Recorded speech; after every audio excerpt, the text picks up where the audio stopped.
let's get started. We have today's topic, sort of the twin with depression, today talking about schizophrenia. Schizophrenia, just like with the depression lecture, we start off with a semantic problem, and we start off with an additional problem as well, the semantic one. People often use the word schizophrenia in an everyday sense, or, wow, I had such a schizoid day. I got up and the car battery was dead and I was late at work, but then I got this great news at work, but then I had this argument with a friend at lunch, but then this terrific thing, and whoa, what a schizzy day. Schizoid, schizophrenic as just wild sort of fluctuations in mood and events, things of that sort. That is not schizophrenia. A handful of psychiatrists who started pushing the hidden blessing school of thought in the late 60s, early 70s, and these were individuals who were credentialed but nonetheless disastrous in what they were saying, and this kind of became in vogue in the 70s or so.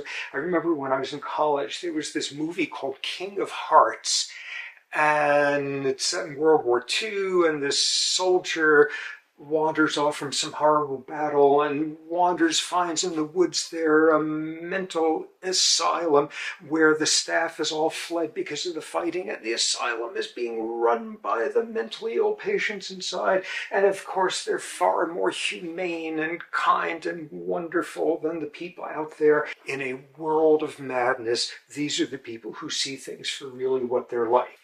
Have schizophrenia, know someone who does, be a family member of, and what is abundantly, agonizingly clear is there's no hidden blessings. It is a disaster of a disease for everyone who is touched by it. Now, as we start off looking at it, what we have is more than one disease. There's all sorts of subtypes of schizophrenia: catatonic schizophrenia, schizoaffective disorder, a real doozy where you have combinations of both schizophrenia and depression, all sorts of subtypes. Yeah, it's not just one disease, it's a whole menagerie of them, and that is going to explain a lot about why this or that intervention only works on a subset of individuals, or this or that brain imaging finding is only found in a subset of individuals. It's heterogeneous. Okay, so we start off with our strategy. What does behavior look like? What does behavior look like broadly? The symptoms of schizophrenia are broken into two categories: things people with schizophrenia do that other people don't, things that other people do that people with schizophrenia don't. This is someone you meet and you start talking with them and they're kind of making sense. 30 seconds into talking to them, you're having the feeling something is not quite right here. Now, the jumping around is part of what defines the disease as a cognitive disorder, a disorder of disordered thinking, tangenting, jumping around from topic to topic, sentence by sentence, with seemingly no connection other than similar word sounds, things of that sort. Someone with schizophrenia will meet someone and will say to them, "Oh, what do you do for a living?" And the other person will say, "Well, actually, I'm a professional boxer." And the person with schizophrenia leaps back in horror and says, "Oh no, I'm allergic to dogs. I can't stay near you." Boxer, oh, I see. Boxer, one type of profession, one type of dog, just getting gummed up on the words overlap, similar words and such, and getting pulled into a completely different tangenting direction. Most of us, when recounting something, will go from A to B to C, etc., and somebody with schizophrenia will go from A to M to F to X, hopping all over the place. And a way to more broadly describe that is there's problems with the level of abstraction. Now, most of us are pretty good at being able to hear someone telling a story and sensing, is this literal reportage of sequences of events? Is this like a little bit satirically exaggerated? Is this a parable? Is this a fable? And you have a pretty good intuitive sense of how literal you should be taking this. And what is seen in people with schizophrenia is trouble getting the right level of abstraction and consistently in the level of being overly concrete, getting gummed up on the sounds of words, things of that sort. So you'll meet someone with schizophrenia and you'll say, "Hi, how are you today? What's on your mind?" And they'll say, "My hat." No, on your mind. I don't literally mean on your mind. Or you'll say, "Hi, could I take your picture?" And they'll say, "I don't have a picture to give you." Not able to do anything other than take it on the most concrete level. What you see are delusions. Delusions, thoughts, beliefs that simply are not true. And like the big three on the list, it's always Jesus or Satan or whoever is or was the leader of their proud nation. And in different cultures, it's an equivalent playing out there, structured enough that there are most common hallucinations that occur. For reasons nobody fully understands, 90% of hallucinations in schizophrenia are auditory. You're hearing voices.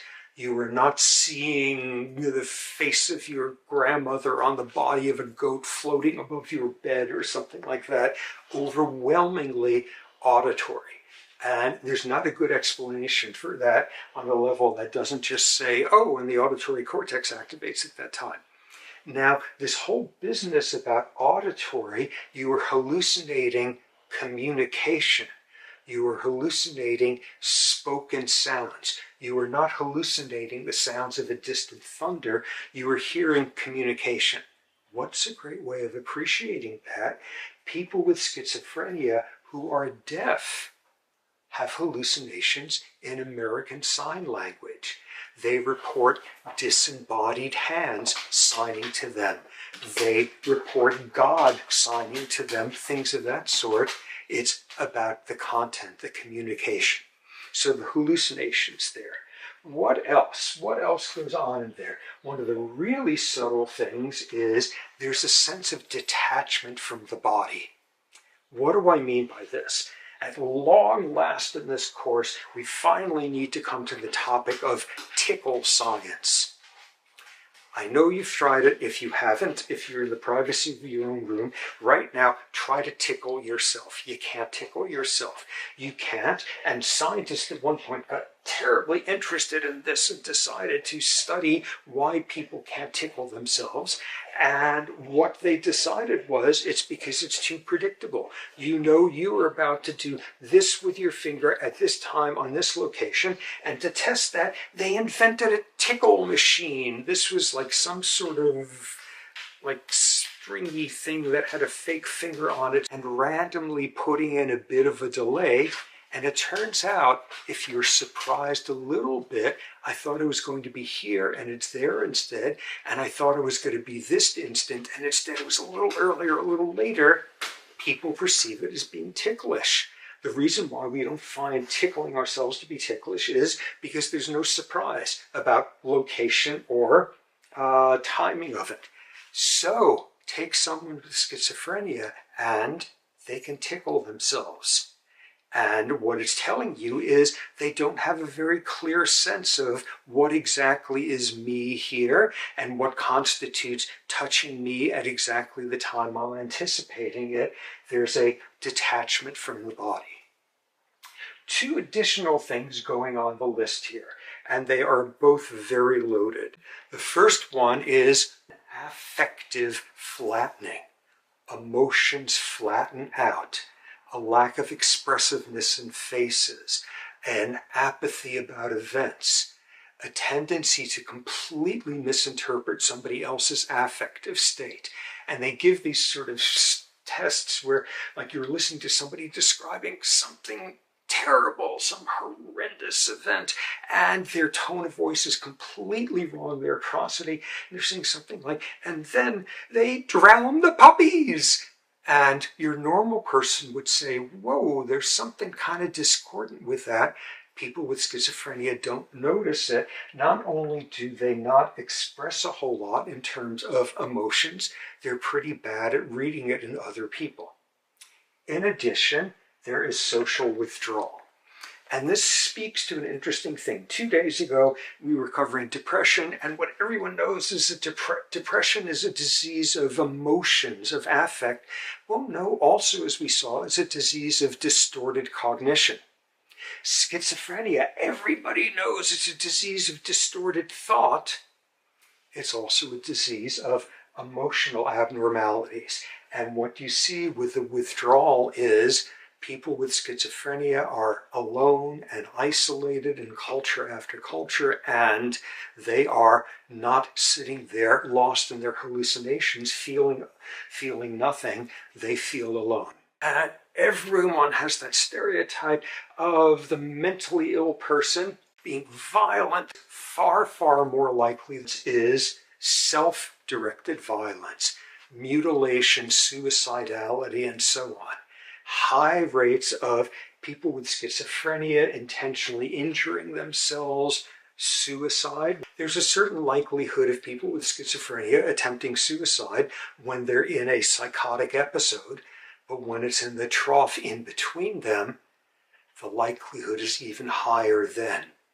In other words, if you were in a position where you could objectively see how maddened the rest of your life is when you're during one of those episodes, if that's the most likely time you want to choose to end your life, there's no hidden blessings there.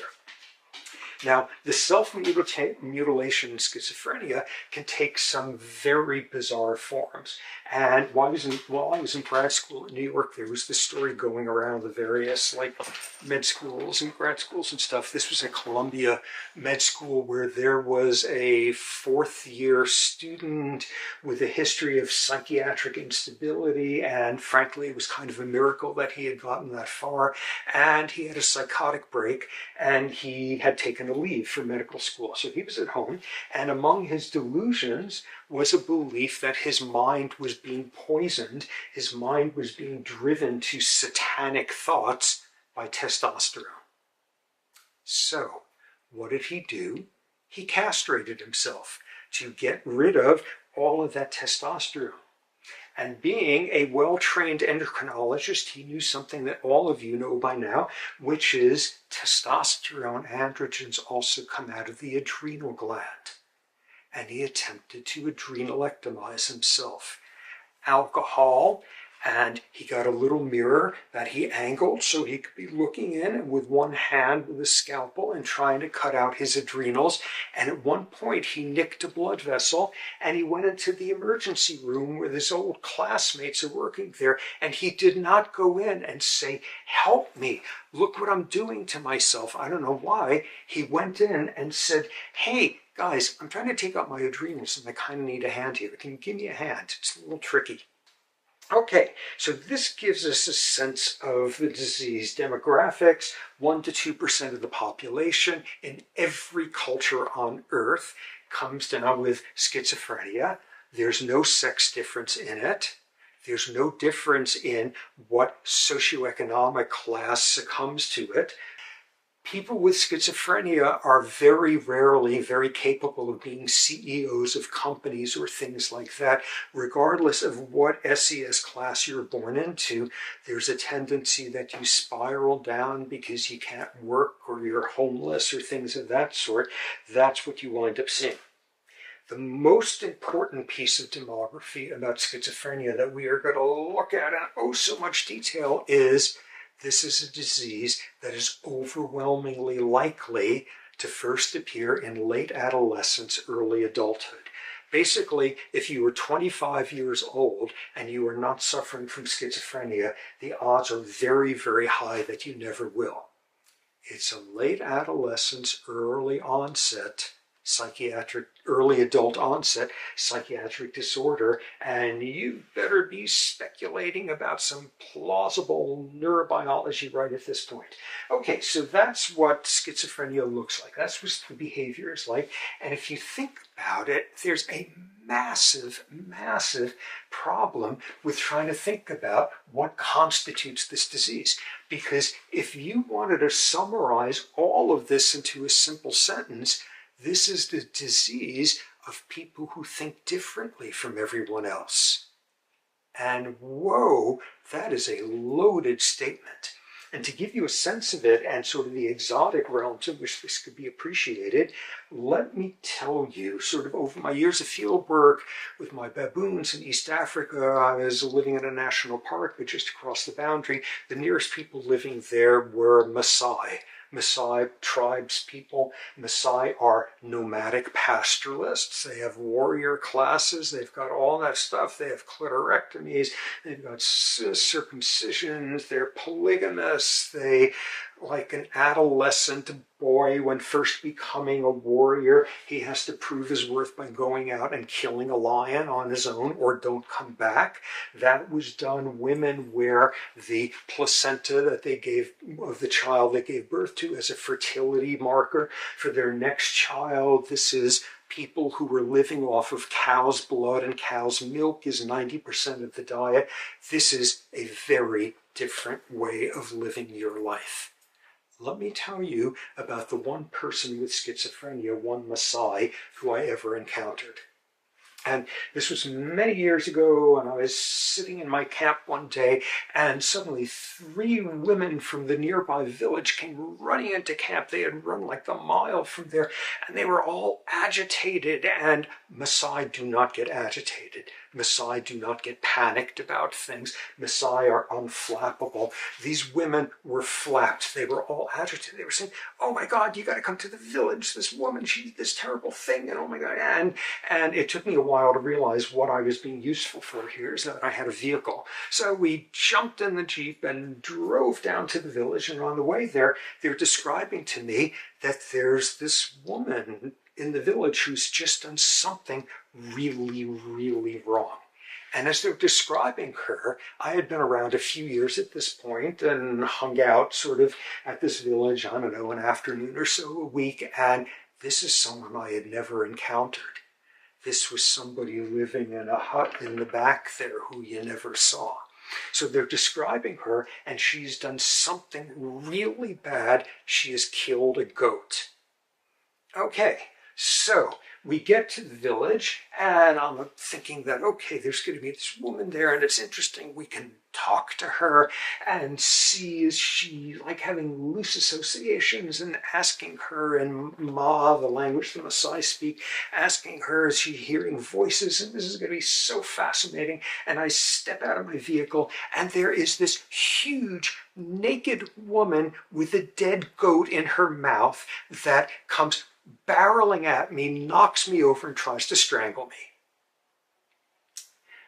Okay, you know, we all have our inner fantasy lives, but never once did this occur to me as something that would be remotely appealing. I'm there, she's choking me. I'm thinking, this is how I'm going to die. My parents have to tell everybody this is what happened. Fortunately, the rest of the women grab her and pull her off me, and she and the goat still in her mouth, and she is covered with goat intestines and goat feces and goat blood and all of that. They push her into the back of my Jeep and pile in on top of her and say, "Let's go. Let's go. Let's drive 50 miles to the nearest government health clinic," which is why they had come for me in my vehicle in the first place. So we're driving there, and it's mostly without a road, and it's taken a while, and it's a couple of hours, and the whole time she is bellowing in the back, and they're holding her down, and she keeps trying to grab me from behind and pull me back there, and she keeps yelling a word at me, which I didn't understand, but later was told that she was yelling that I was a demon, which in some totally weird way felt kind of cool and manly or something. But she said, and there's goat shit all over the back and goat intestines, and it's hot in there, and it's crowded, and this stuff's starting to smell, and this is really not fun. Finally, we get to the government health clinic, which is a wooden hut where there's a government nurse, someone who received about 2 weeks of training at some point, such that you go to them with any complaint whatsoever, and they give you medication for malaria. That's what this clinic does. So we got out, and we pulled her out, and what are we going to do now? And they pushed her into the hut. All the Maasai women pushed her in there, and they got some wood, and they hammered it. They hammered the door shut with her inside. And I said, whoa, well, now what do we do? Does the nurse talk to her and try to figure out what's going on? Do we go back and get her relatives to come here and do that? What should we do now? Should we try to talk with her? And they say, hell no, let's get out of here. And thus we get a first lesson in this aspect of mental illness in a very different culture. They are no more comfortable and accepting of the mentally ill than we are. When it is a florid mental illness, they get the heebie-jeebies, and as it's different of a culture on earth as our own, as we get here, yeah, let's get out of here. So they convinced me of that, and we pile into the Jeep and we start the 2-hour drive back, and roll down the windows, and it's beginning to air out from the goat stuff and calm down. And it suddenly strikes me, what a marvelous, marvelous opportunity to do some cross-cultural psychiatry. So I turn to my friend, the woman who I know best, and I say to her, whoa, what do you suppose was wrong with that woman? And she looks at me like I'm an idiot. She says, she's mentally ill. She didn't say she's mentally ill. What she said literally was that she has a sickness in her head. I said, oh, that's interesting. She has a sickness in her head. So how do you know? How could you tell that she does? And again, she looks at me like I'm an idiot. And she says, she killed a goat. And I say, oh, come on, you guys kill goats all the time. And she got exasperated at me. Women do not kill goats. Old men kill goats. Old men kill goats and have a ritualistic belief that it is very bad luck indeed to have women present when you were killing a goat. And what's that for? That's so you and your buddies can make a goat roast and eat it all yourselves and not share it with them. And you'd be sitting in camp and you see, like, in the afternoon, in the bushes there, a whole bunch of these old guys tiptoeing through with a goat, and they're all giggling, and okay, they're off to have a men-only goat roast sort of thing. That, yeah, women do not kill goats. Women do not kill goats with their bare hands and then run around naked with the goat in their mouth afterward. Okay, so then I say, well, how else do you know that she has an illness in her head? And she says, she hears voices. And I said, come on, you Maasai hear voices all the time. What's the big deal? Which they do. Maasai, at various points, they have to do a cattle drive. They walk their cattle 100 miles to sell them at some gathering or whatever, and the evening before, everybody gets into this sort of trance dance state because they are going to walk around the clock for the 100 miles. It's safer from predators, and they all get into the state, and all of the Maasai I've spoken to about it say, yeah, you kind of hear voices at that point. So I say to her, oh, come on, you guys hear voices? And she looked totally exasperated with me, and in one sentence, she summarized everything you need to know about cross-cultural psychiatry. She said, yeah, but she hears voices at the wrong time.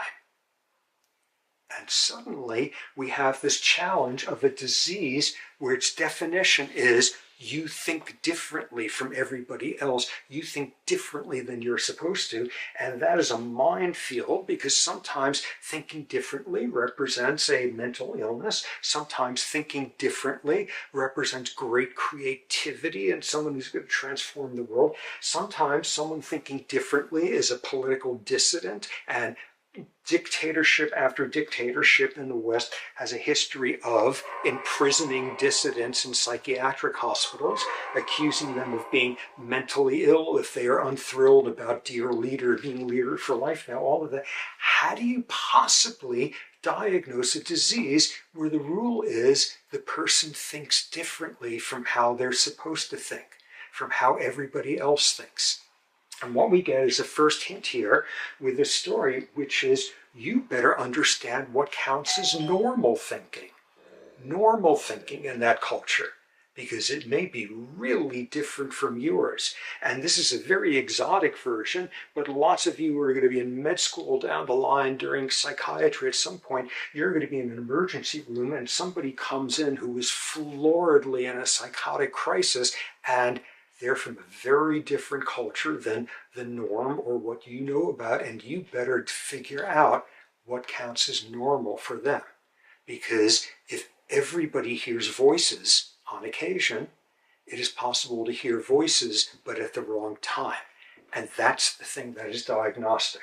Okay, so this takes us now into the brain. What's going on in the brain of somebody with schizophrenia 1 second before they have the loose association, any of that. And what we turn to is our synapse yet again. And today's synapse is all about dopamine. And 50 years into it, the best evidence is schizophrenia involves an excess of dopamine. Which part of the brain? I don't know, we'll get to that, but it involves an excess of dopamine. What's the evidence for it? Something that completely transformed sort of the history of medicine and psychiatry, which was the development of drugs that would block dopamine receptors. Drugs that came to be called neuroleptics, antipsychotics, Haldol, Thorazine, any of that, and when you give this to somebody with schizophrenia, when you block their dopamine receptors, they suddenly become less psychotic. They suddenly have less severe symptoms when you block the dopamine receptors. And people mostly stumbled into this finding by accident. Anytime you're watching like some TV medical drama and there's someone having a psychotic break in the ER and everybody's trying to wrestle them down, and the first year med student is the one who grabs a syringe and pokes it into the guy's ass and injects them, and 2 minutes later they've calmed down. They have injected them with a dopamine receptor blocker. So we've got our same logic from the other day. If you block dopamine signaling and individuals suddenly start feeling better, what's your hypothesis? Schizophrenia is about an excess of dopamine. And more evidence for that in all sorts of other domains. You look in the blood, you look in the urine, you look in the cerebral spinal fluid of people with schizophrenia, and you get indications of excessive dopamine signaling. You look at the post-mortem brain of somebody with schizophrenia and you will see evidence of abnormal levels of dopamine in some parts of the brain. More stuff, more evidence of it. Sometimes you can have a problem with schizophrenia where you are having an enzyme. We know the story already. Dopamine does this thing, comes floating off, and it is broken down by this enzyme and deactivated. And if this doesn't work, dopamine accumulates there, it gets more and more hitting, and you get the symptoms of schizophrenia, as we'll see, mutations in this gene. Catechol methyltransferase mutations in that are one of the ones implicated in this disease. You also see the dopamine hypothesis being implicated in a really different way. Okay, hopefully what you sense by now, what you know by now, is the same neurotransmitter has very different functions in different parts of the brain, the same way that a letter can appear in all sorts of very different words. There's multiple uses in multiple locations. So we now consider the neurological disease of Parkinson's disease. Parkinson's, one of those diseases you do not want to get if you have a choice in the matter. What Parkinson's involves is too little dopamine. Too little dopamine in an area so far from the limbic system, dopamine having to do with fine motor control, so that if you have Parkinson's and you're losing dopamine in this part of the brain called the substantia nigra, and you're losing dopamine there because the dopamine neurons are dying, what you begin to get is a Parkinsonian tremor, and at full-blown Parkinson's, you get writhing, you have trouble initiating movements, all of that. So people were figuring this out back when, in the 60s, and they had figured out the part of the brain and realized there's neurons dying there, and these are neurons that release dopamine. So that gave rise to the first treatment for Parkinson's disease. Let's give them dopamine to replace the missing dopamine. Turns out you can't give dopamine. You got to give an earlier version of it in the synthesis, something called L-DOPA. But let's give them dopamine to take care of their Parkinsonian tremors. Well, meanwhile, across town, these people who think that schizophrenia involves an excess of dopamine are using a drug to block dopamine receptors. So here's the critical thing. You take that antipsychotic drug Or you take that dopamine replacing drug and no one is drilling a hole in your brain and spritzing it in this one given spot. You're swallowing it, it's injected, it's getting all over the brain and blocking dopamine receptors all over the brain, including all the areas having nothing to do with schizophrenia, or boosting up dopamine in all the areas of the brain, most of which have nothing to do with Parkinson's. And what you wind up getting there is, if your starting problem is, say, too elevated of dopamine levels in one part of the brain, block the dopamine system, and everything else here is normal, block the dopamine system, and as a result, okay, let's do right here, as a result, you bring that back down to normal, but what you also do is you cause a depletion of these other ones and flip it in the other direction with Parkinson's. So schizophrenia, too much dopamine, and you throw a drug into the entire brain that blocks dopamine signaling.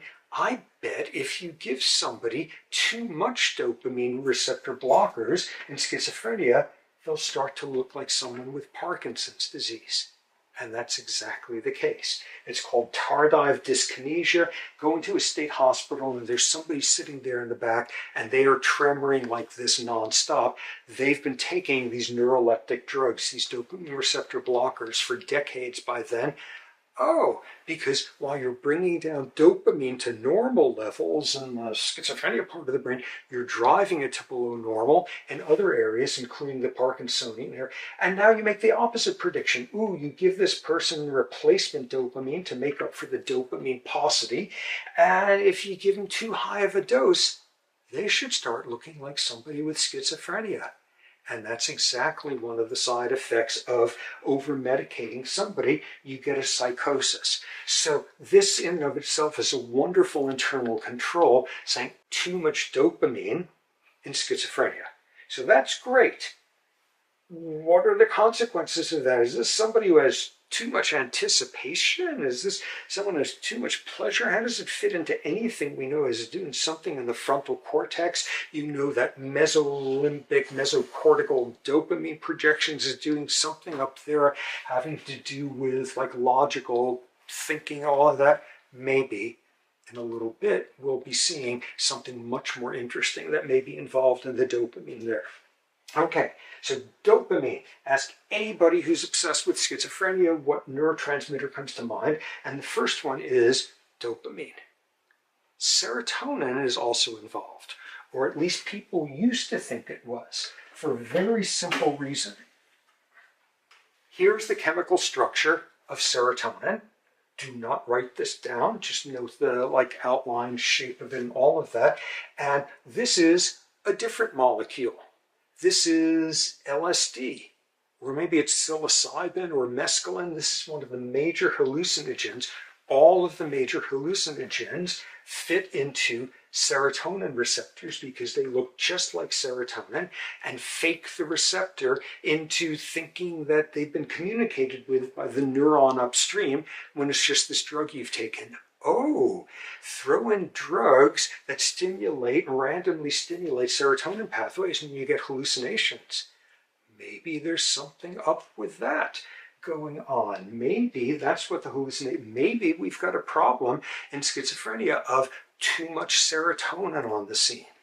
And people have been looking for evidence of that, or they've been looking for some endogenous hallucinogen that's made in the brains of people with schizophrenia that acts like LSD or something, and people were so excited about this in the past, and mostly it has not come through. And instead, we get a much more interesting piece of insight into what the hallucinations are about in schizophrenia, which takes us back to dopamine. Dopamine is schizophrenia, disease of too much anticipation. That just sounds weird, all of that. And that confusion reflects the fact that you assume that if there's an excess of dopamine in schizophrenia, it's because the levels of it are too high. Turns out when the techniques get fancy enough to look at, that's not what the dopamine excess is like in schizophrenia. What it is there's frequent spikes, a higher frequency of these spikes occurring.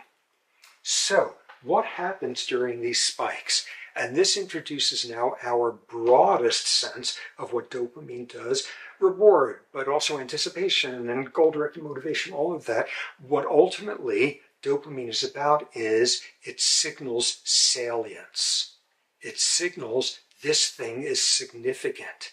This potential reward has caught my attention. This potential punishment has caught my attention, which is why some parts of dopamine code for that. It is a signal of salience. This is important. Pay attention to it. So, you've got someone with schizophrenia where rather than like the normal sort of tonic release of it, you're getting these crazy spikes, and that is so significant that that person just glances, that you delusionally believe this person is a spy monitoring you. And that internal voice you were thinking with at the time has to be a real voice, and you believe some delusion you come up with to try to explain what's going on.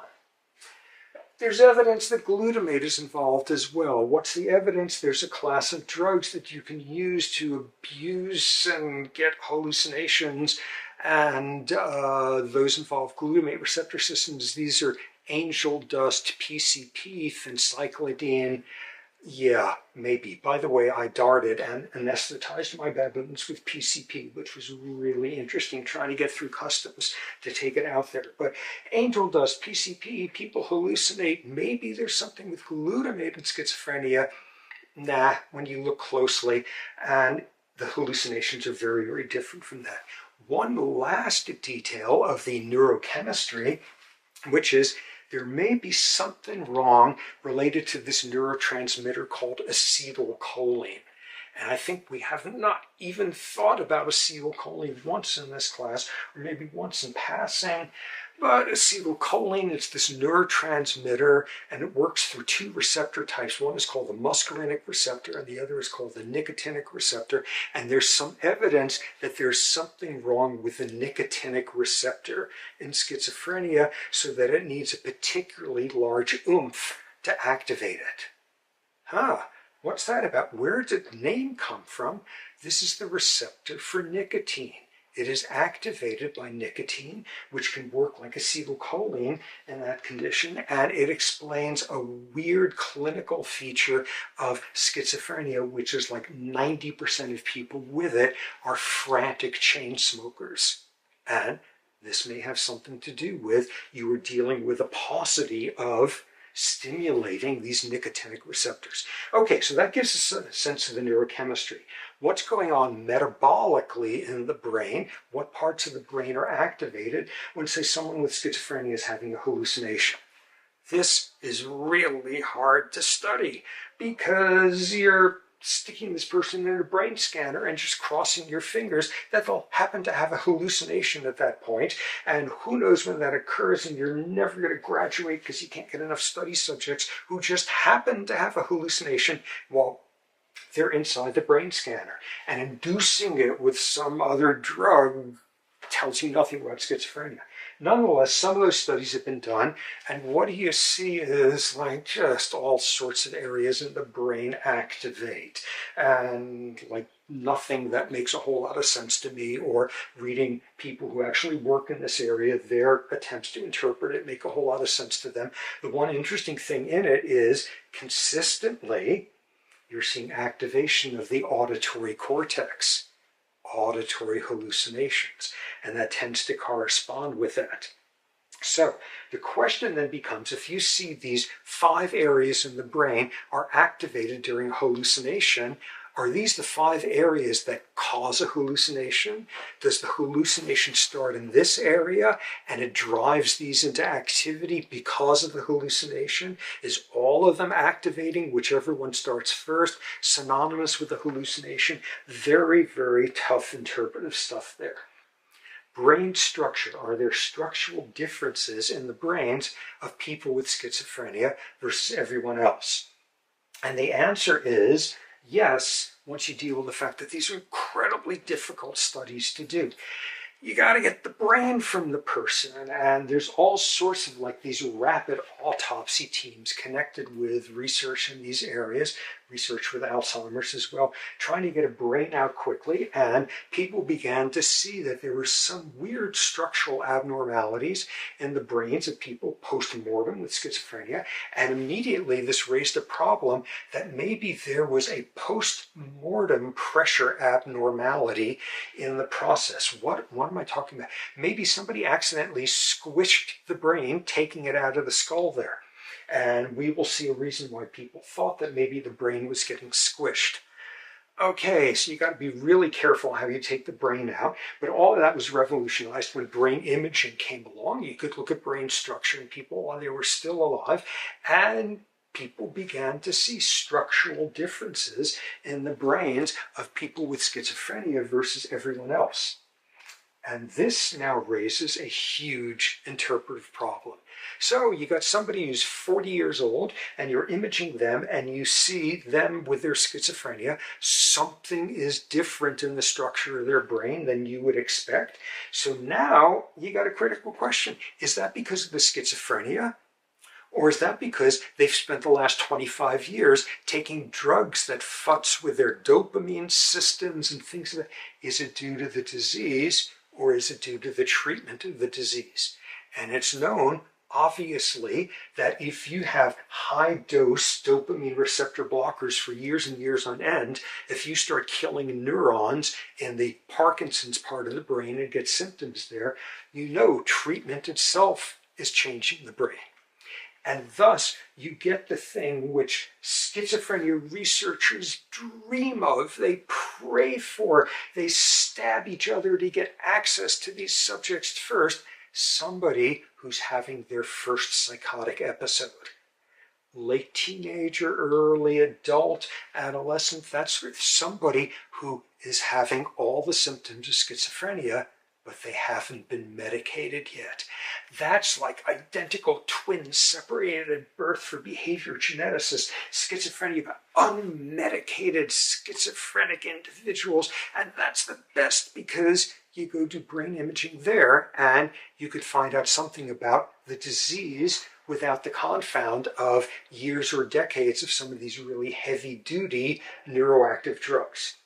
So, once that's in place, you have one additional confound, which is people with schizophrenia, once they're trying to take care of themselves, because they usually has been dumped by society somewhere and are typically homeless by now, we will get to that, usually have terrible nutrition.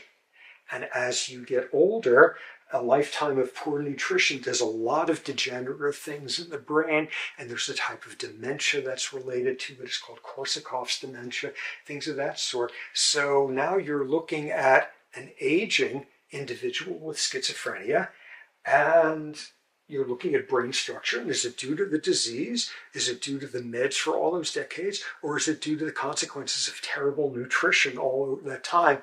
More challenges in doing this. As people move on in their years with the disease, what you see is the positive symptoms tend to flatten out.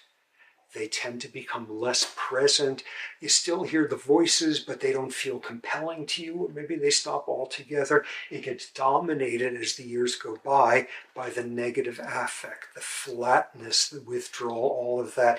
The florid positive symptoms tend to blunt with the years in schizophrenia.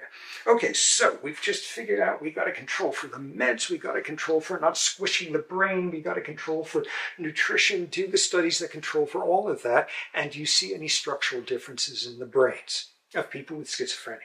And the answer is yes. And this began to be appreciated in the 80s with the first brain imaging stuff, where people noticed something really interesting in the brains of people with schizophrenia, which is there's these things called ventricles. Ventricles, I've not mentioned that word in the course. If you haven't heard of it, don't. Ventricles are these little caverns inside your brain, filled with cerebral spinal fluid. There's 4 of them. They have a very consistent sort of positioning of them. There's these little fluid-filled cavities inside the brain. And what's it for? That's where cerebral spinal fluid is being made, and it turns out that some neurons communicate with other ones by dumping messengers into the cerebral spinal fluid in the ventricles where they have an effect on the other side. That's a whole world of interesting stuff. But what people noticed was the brains of people with schizophrenia had enlarged ventricles. They were gigantic. And this was absolutely clear by the late 80s, early 90s, and now people had to go look up what in hell do the ventricles do, what might be the consequences of an enlarged ventricle, and it took people a while to figure out this wasn't the interesting thing going on. The ventricles got bigger because the cortex was thinning out, and thus the ventricles expanded. And that's when people started worrying, am I seeing the cortex thinning out here because it thins out, or because I squished the brain and flattened the cortex, taking the brain out? That's where it became really relevant. Oh, ventricular enlargement as the first observation. Ventricular enlargement secondary to thinning of the cortex. All throughout the cortex, particularly in the more associative abstract regions, of course, including the frontal cortex. And what was that about? You were seeing neurons are shriveling up there. There's loss of some neurons. There's loss of glial cells. So there's atrophy of the cortex. In addition, there's atrophy of the hippocampus. And people paid a lot of attention to this, mostly because it was just so cool and interesting. Okay, so hippocampus has different cell fields. It's a beautiful structure. You would fall in love with it. And there's a layer of neurons here in one part of the hippocampus, which send projections to a next layer, which sends it to the next and next, and all of that. And what people started seeing post-mortem studies of brains with people with schizophrenia was there was loss of some of these hippocampal neurons in a particular cell field. And weirdest of all, sometimes they were sending off their axons in totally loony directions. There was disturbed cytoarchitectural orientation to the processes. I don't know, if I had my hippocampal neurons going in the wrong direction, I would assume there's some consequences of that. So that may explain some of the cognitive issues of the disease. What's really most interesting to people, though, is the changes in the cortex, the atrophy of the cortex. So we look at our favorite part of the cortex, the PFC, and what's happening there. There's atrophy of neurons. There's loss of neurons, there's loss of neuronal processes, the patterns of circuitry become more simplified, and again, that's looking at individuals who are unmedicated. People with schizophrenia, this is not from the drugs, this is the disease itself. What you also see is, within the frontal cortex, this, yes, remember this. Here we have those neurons that release GABA as inhibitory and would normally be blunting, signaling from this neuron to this neuron, and there's preferential loss of neurons that release GABA, meaning dopamine projections coming into the cortex are releasing more dopamine than would be usual. The other thing you see on the cellular level in the frontal cortex is you're losing some of the long distance projections. Aha, we've heard about this before with the emergence, all of that choppy, isolated frontal function. Okay, so this now brings us to where does early experience come into this? Because just knowing about dopamine or knowing about your hippocampus facing backwards is not going to tell you much about the disease. Where does early experience come into this? Big time. First off, how do you know that early experience is even relevant? Because you look at identical twins. Remember from the adoption studies, from the twin studies, if you have schizophrenia and you have an identical twin, they've got a 50% chance of having it also. 1 to 2% in the general population. Whoa, like 20-fold higher incidence. 50% chance of getting a real big vote for genes. 50% chance of them not getting it and then having the same genes. But nonetheless, this high concordance between twins begins to tell you something about early environment. Early environment, the fact that you could have the same genes but different likelihoods of getting schizophrenia. Interesting finding, when you have two twins who are discordant, identical twins, one has it, the other doesn't, the one with schizophrenia on the average tends to have a smaller brain. Okay, so twin studies are telling you, yeah, environment has something to do with it. What kind of environment? Starting in fetal life. Huge amounts of fetal stress increase the incidence of schizophrenia. Where was this first identified? Back to behavior genetics, fetal environment, that Dutch hunger winter phenomenon. People who spent that winter when people in Holland were being starved by the Nazis, people who spent that winter being a third trimester fetus, we saw that causes epigenetic changes in their metabolism. All of that, isn't that cool? It also causes a significant increase in the risk of schizophrenia in that population. The same thing was observed in people who were fetuses in the late 1950s when there was a massive famine in China, and those individuals carried an increased risk of schizophrenia. So that's part of it. Other hints: birth complications, birth traumas, having to pull the kid out with calipers, brief hypoxia during birth, birth complications increase the risk of schizophrenia. Or births in the winter, being born during the months of the year where traditionally humans would be having the toughest time surviving. It's the coldest. Something about a challenging ecosystem has something to do with it. More evidence that the prenatal environment is there. Back to our identical twins, either with one placenta, monochorionic, or two placentas. Monochorionic twins are more likely to share having schizophrenia than dichorionic ones. Fetal circulatory factors coming from mom, all of that. So what else? Early in life, getting into childhood, what about environment might predispose to schizophrenia? What might cause schizophrenia? And here we get to this appalling history in psychiatry, built around the fact that up until around the 1980s, you get an adolescent who's showing their first signs of schizophrenia, and you take them to a well-trained psychiatrist, and they say, yes, it's schizophrenia, and in your heartbreak you say, what causes this disease? And up until the 80s or so, the most frequent answer you would get from the psychiatrist would be, you did. You caused it with your pathological mothering style. And was called schizophrenogenic mothering.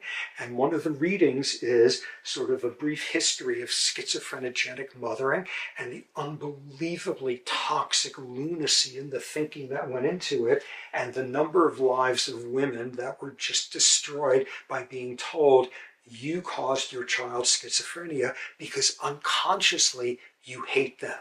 Unconsciously you wish they hadn't been born. And there's zero evidence for mothering style causing schizophrenia. That's another environmental risk factor for people with a genetic vulnerability to schizophrenia. Lots of cannabis exposure in adolescence.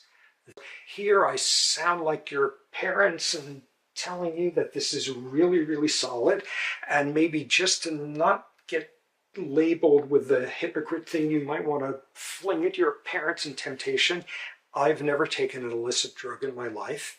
I've actually never had a sip of alcohol in my life. Okay, what else? What else about development? So now we're looking at the whole fact that there's this adolescent onset, late adolescent in most cases. What's occurring just before that? And there's typically a role for stress. Stress, when people retrospectively go back, there was a major stressor at some point during adolescence. This is a kid where, things were odd with them from the very beginning. They had odd patterns of socializing. They had imaginary playmates to a much older age than everyone else. They were kind of off-putting. They said weird stuff, all that, but they were kind of holding on. They were sort of doing okay. And then that year when they were 17, that's the year they had the car accident.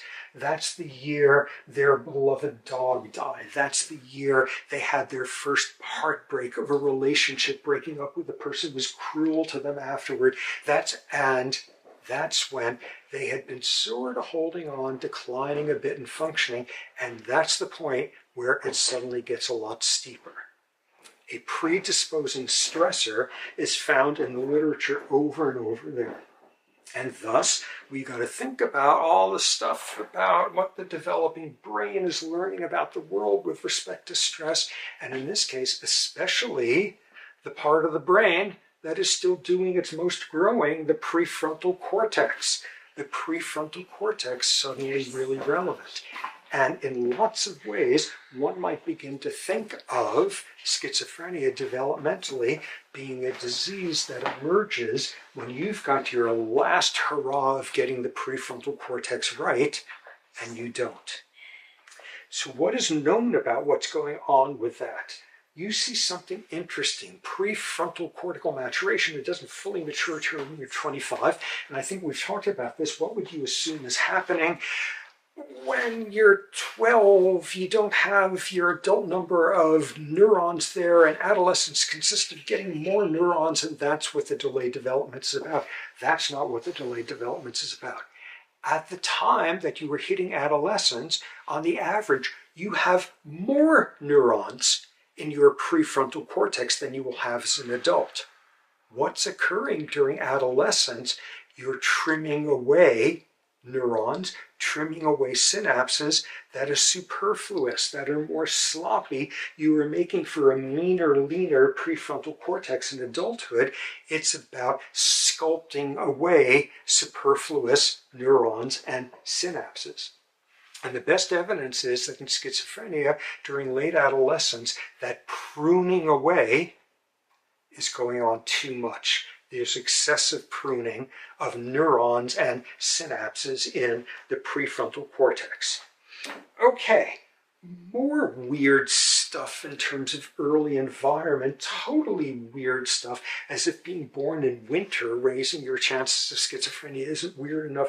There's a whole bunch of different viruses. If you were exposed to some virus as a fetus, there's an increased chance of schizophrenia.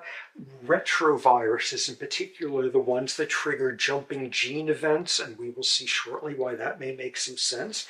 There's a totally bizarre, wonderful parasite called Toxoplasma gondii, which, if it gets into you when you're a fetus, it causes a fairly significant increased risk of schizophrenia later in life. It's one of the stronger predictive factors, and it's taken people forever to accept that. This is a parasite, a protozoan parasite that gets into you, and it gets into your gut most typically, and it spends the next year slowly migrating to your brain, or the next season, whatever, and it decides to reside in there and causes residual inflammation and things of that sort, and an increased risk of schizophrenia. Where do people get Toxoplasma gondii from? And here is the killer. Here's the great piece of this story, the life cycle of Toxo. Toxo can only reproduce sexually in the gut of a cat. Lions, kitty cats, felines, all of them, it can only reproduce sexually in the gut of a cat. People are figuring this out why, but I can't remember why.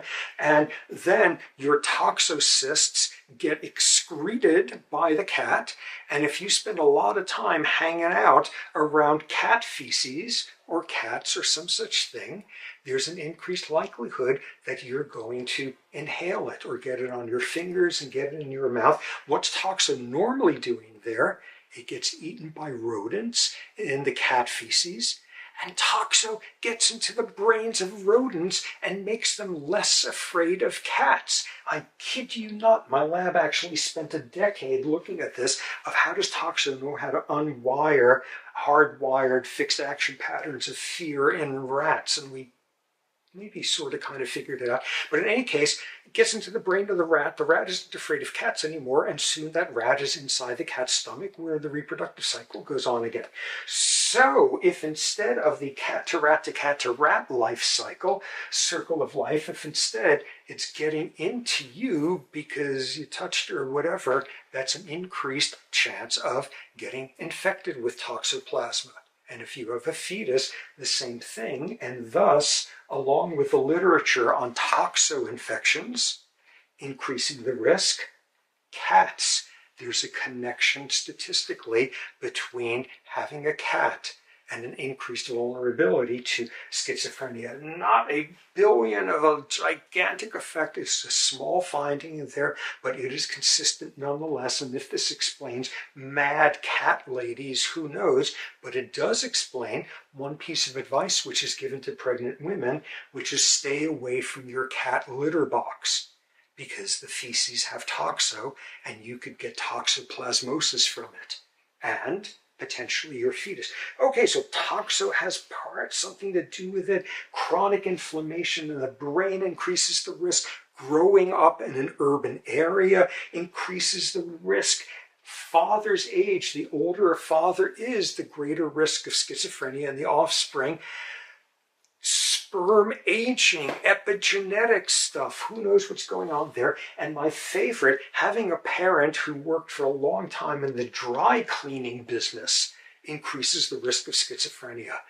I don't know, some chemical related to that, who knows what, but all sorts of these markers early in life, all sorts of these risk factors, which collectively are pretty confusing. Nonetheless, within this overall picture, certain types of major stress during fetal life or perinatal around the time of birth increase the risk of schizophrenia thereafter, and major emotional stressors during adolescence as one of the more common triggers of a barely holding on kid to suddenly slide into florid psychosis.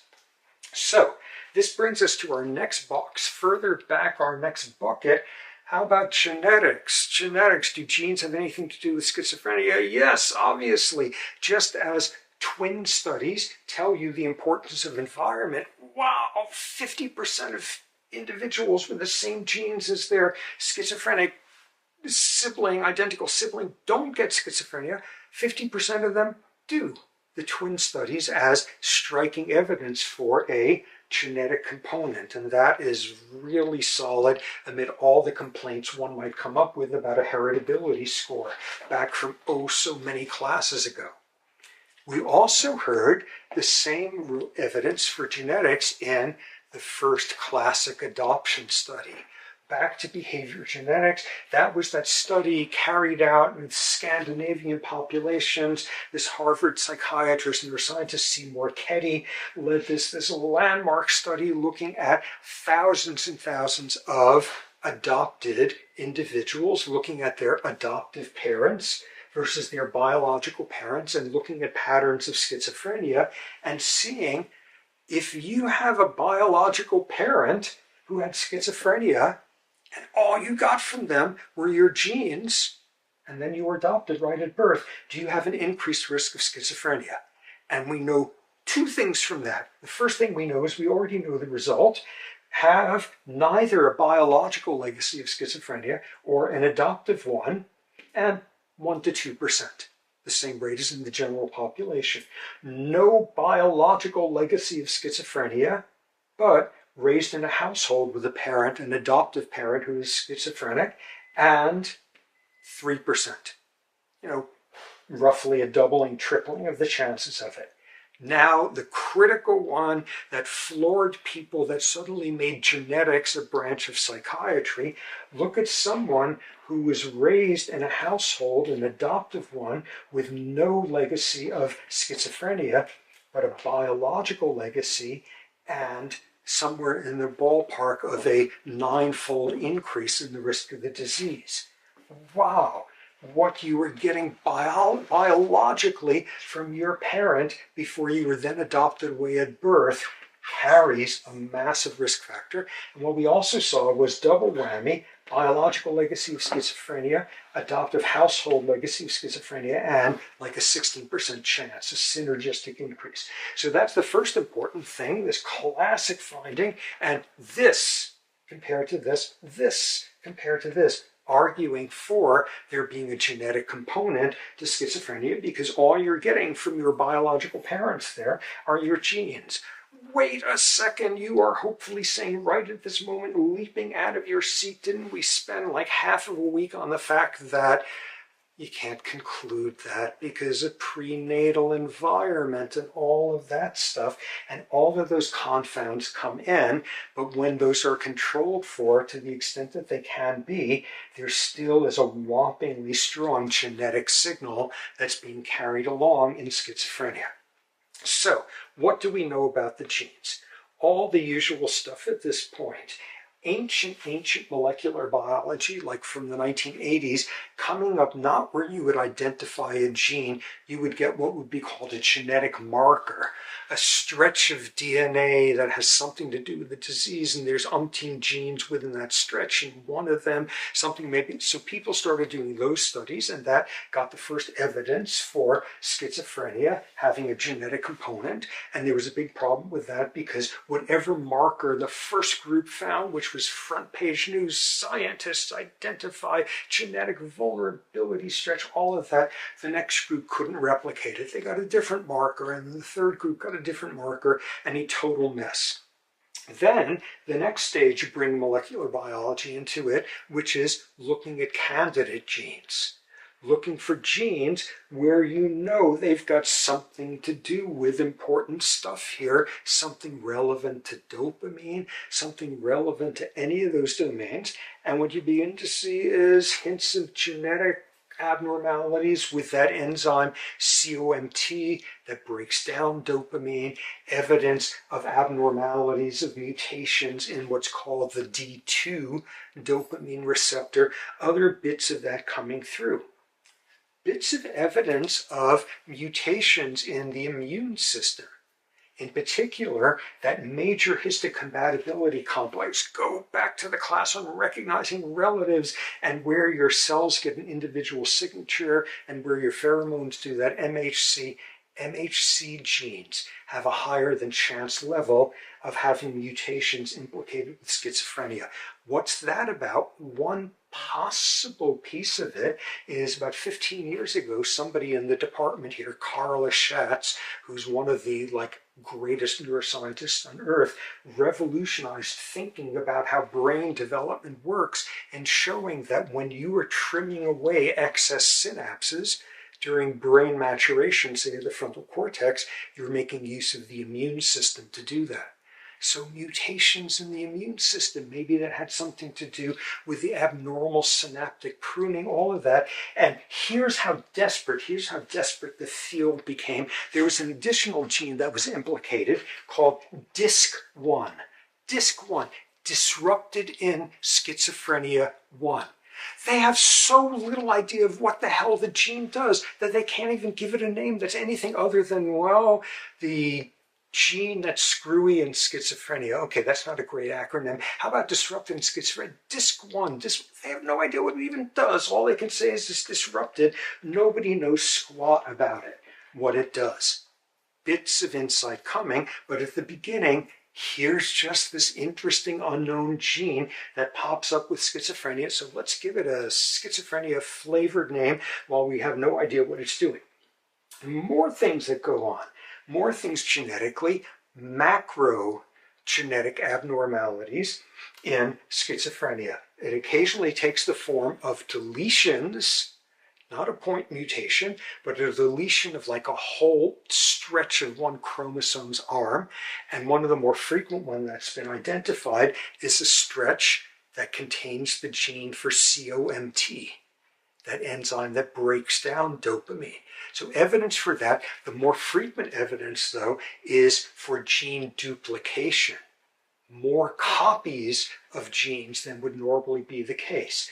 Gene copies duplicated, and this has given rise to this whole subfield in sort of schizophrenia genetics of what's called looking for copy number variants. You're supposed to have 2 copies of this gene, and people with schizophrenia tend to have 3 to 4. You're supposed to have only 1 copy, and people with schizophrenia have 2, and you can by now have a sense of what some of the molecular evolutionary steps were going. So something on that macro level.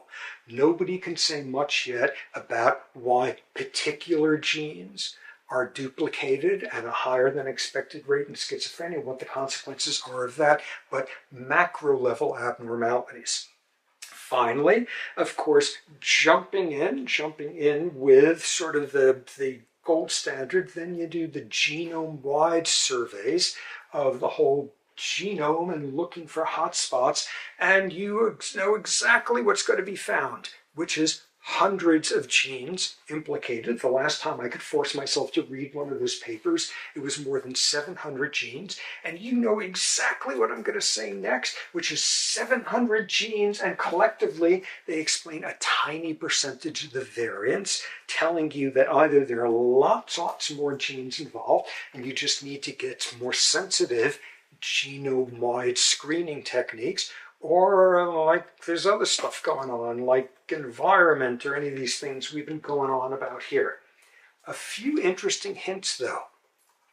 The genes in these genome-wide surveys that have been implicated, most of them, their functions are unknown. Big surprise. Good luck now spending your career looking at one of them and figuring out what it does of those 700. Next interesting hint.